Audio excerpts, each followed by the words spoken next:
अब इसमें वॉर्म क्या है?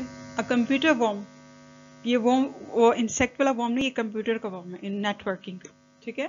A computer worm spreads copies of itself from computer to computer.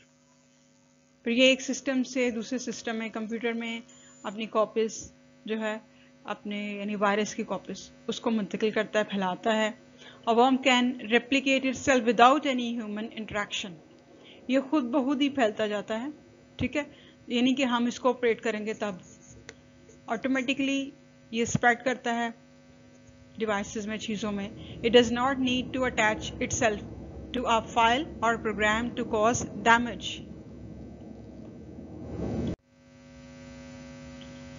It can do several malicious tasks such as dropping other malware, copying itself onto devices physically attached to the affected system, deleting files and consuming internal storage and memory resources. तो ये warm इसी तरह मुख्तलिफ चीज़ें जो system के अंदर होती हैं, फाइल्स होती हैं, डाटा होता है मेमोरी सिस्टम के अंदर, स्टोरेज के अंदर, ठीक है, फाइल वगैरह को डिलीट करना, सिस्टम को अफेक्ट करना, ये सारे काम करता है, यानी कि डैमेज करता है इन सारी चीज़ों को। एडवर्ड क्या चीज़ है? Adware is advertising supported software, ठीक है, एक सॉफ्टवेयर है। They present endless ads and popup windows that could potentially consume memory and processing resources. ये बहुत ज़्यादा ज़रूरत से ज़्यादा जो एड्स चलते रहते हैं ना, कुछ एड नॉर्मली होती है, कुछ इस तरह के होते हैं जो कि विंडोज़ को डिस्टर्ब करते हैं। काफ़ी सारी मेमोरी इसमें कंज्यूम हो जाती है, प्रोसेसिंग रिसोर्सेज इसमें यूज़ होते हैं। तो Edward can also change the different settings of internet browsers like home page and default search engine, ठीक है, ये बहुत सारी सेटिंग को खुद ही चेंज कर देते हैं, इसलिए ऐड को ब्लॉक कर देना चाहिए। विंडोज़ के अंदर क्रोम में सेटिंग होती है, सेटिंग में जाकर यूजुअली इस तरह से सेटिंग में कर लिया जाता है। Normally these are not as dangerous as other malware, इतने ज़्यादा ये बहरहाल इतने ज़्यादा बहुत ज़्यादा डेंजरस नहीं होते जैसे कि दूसरे वायरसेस डेंजरस होते हैं। However, adware annoys the user and slows down the processing.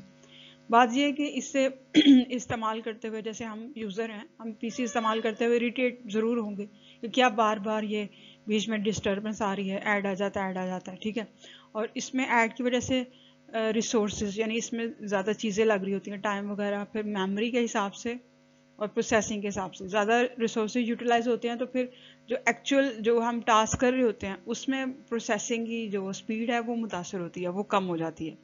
The advertisements produced by adware are sometimes in the form of a pop-up or sometimes in a little windows that may not be closed. कभी तो इस तरह आता है कि कोई link आता है पॉपअप की तरह, ऊपर नीचे से कोई अपेयर होता है, तो हम उसको क्रॉस करके क्लोज भी कर सकते हैं, लेकिन कभी इस तरह के ऐड आते हैं कि जिसको हम बिल्कुल क्रॉस नहीं कर सकते, क्लोज नहीं, जब तक वो पूरा प्ले नहीं हो, और कुछ ऐसे भी होते हैं जिसको जाहिर है कि हम स्किप कर देते हैं। Adware programs include games, desktop toolbars, or utilities.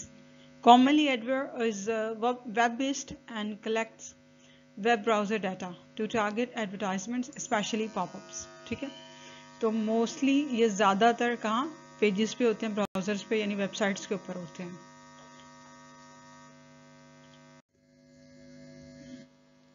Spyware. Spyware is a malware that monitors a device and steals important information about the person or organization without their consent and sends such information to another person or organization. यानी spy का मतलब क्या होता है? जासूस। तो ये भी वायरस ऐसा है जो कि जासूसी करता है, एक कंप्यूटर की इंफॉर्मेशन की, किसी भी ऑर्गेनाइजेशन की सर्टेन और सेंसिटिव इंफॉर्मेशन किसी दूसरे इदारे के लिए या सिस्टम के लिए या पर्सन के लिए, ठीक है, बिल्कुल वही जो एक जासूस का काम होता है वही इस वायरस का काम है। ये कंट्रोल लेता है किसी भी मोबाइल फ़ोन को या फिर कंप्यूटर को, इस तरह से कंट्रोल करता है कि यूज़र को पता ही भी नहीं चलता, उसके नॉलेज में नहीं आता, ठीक है। और ये जो स्पाइवेयर होते हैं ये इंफॉर्मेशन कैप्चर करते हैं, जैसे कि वेब ब्राउजिंग हिस्ट्री में होती है ना, लाइक कि अगर हम विंडो ओपन करते हैं ब्राउज़र में, क्रोम वगैरह में, तो ऊपर हम टॉप बार के अंदर ऑप्शन होती हैं, वहाँ से हम हिस्ट्री में देखते हैं, डिफरेंट टैब्स हैं, ओपन करते हैं, तो हिस्ट्री में आ जाती है, जितनी भी सर्च हमने पहले की होती है ना, उसका रिकॉर्ड वहाँ पे मौजूद होता है। तो सेम लाइक ये भी सारी इंफॉर्मेशन को कॉपी कर लेता है हिस्ट्री को। और इसके अंदर कौन कौन सी चीज़ें, जैसा कि ईमेल मैसेजेस हमारे, फिर यूज़र नेम वगैरह, पासवर्ड्स वगैरह, क्योंकि डिफरेंट पोर्टल्स वगैरह पे, साइट्स पे हमारे डिफरेंट अकाउंट्स होते हैं यूज़र नेम और पासवर्ड्स के साथ, ठीक है। उसकी इंफॉर्मेशन उस डिवाइस में मौजूद होती है, डाटा जो हमने ऑपरेट किया होता है। इस तरह ऑनलाइन पेमेंट वगैरह की इंफॉर्मेशन होती है जो हम ट्रांजैक्शंस करते हैं। तो ये सारे डाटा को स्टील करता है, मतलब चोरी कर लेता है, चुरा लेता है। Spyware can come through cookies or even when we install software without reading its terms and conditions.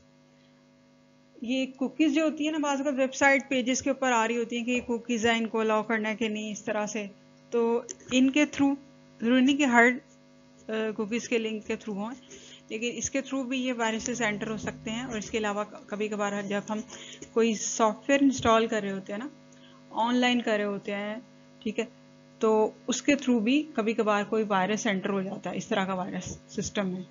जब हम टर्म्स एंड कंडीशन नहीं पढ़ते, उसको प्रॉपर्ली रीड करके उसको एक्सेप्ट करना, ये ध्यान से ये सारी चीज़ें नहीं देखते ना, तब ऐसा मुमकिन हो जाता है। तो system monitors, cookies, trackers, rootkits and the key loggers are few examples of spyware. Spyware के different नेम है, कुछ फेमस स्पाइवर्स हैं, उनके नाम हैं, उनकी एग्जाम्पल्स हैं ये, ठीक है। तो स्पाइवर क्या करता है कि आपकी सेंसिटिव इंफॉर्मेशन और जो डाटा होता है डिवाइस के अंदर जो आपने यूज़ किया होता है मुख्तलिफ ब्राउजर्स के ऊपर, पेजेस पे, विंडोज़ पे, पोर्टल्स पे, उसको चुराता है और आपके डिवाइस को यानी सिस्टम को या मोबाइल को कंट्रोल करता है, कंट्रोल करते हुए इस इंफॉर्मेशन को स्टील करता है। वेज ऑफ वायरसेस स्प्रेड, के वायरस किस किस तरीके से फैलते हैं, यानी इनका फैलाव कैसे होता है सिस्टम के अंदर, नेटवर्क के अंदर। Computer virus is just like a flu virus, जैसे जुकाम का वायरस होता है ना, बिल्कुल इसी तरह इसकी वर्किंग समझे कि it is design to spread from one device to another device and can replicate itself, ठीक है। बिल्कुल इसकी इस तरह से जो मैनेजमेंट है कि ये एक डिवाइस से, एक कंप्यूटर से दूसरे कंप्यूटर में मुंतकिल हो जाता है वायरस, और फिर इसकी अफजाइश जो है यानी ग्रोथ खुद बहुत होती रहती है, इसकी कॉपीज होती हैं जो कि डिवाइसेस सिस्टम में सॉफ्टवेयर में एंटर हो के उनको डैमेज करने की कोशिश में लगा रहता है। Any device that is infected from a virus can infect other device. जो भी एक डिवाइस किसी वायरस से इन्फेक्टेड हो यानी मुतासर हो, तो जब वो दूसरी डिवाइस को लिंक करेगी तो उसको भी मुतासर कर सकती है। It means that viruses come from outside, ठीक है। तो वायरसेस आते ही मोस्टली नेट से हैं, इंटरनेट से, नेटवर्किंग से बाहर से आते हैं। हाउ डू दे कम, और some of the ways to be considered, कि किस तरह से वायरस एंटर होते हैं, कौन कौन से इसके तरीके हैं, हम देखते हैं। Thank you for listening.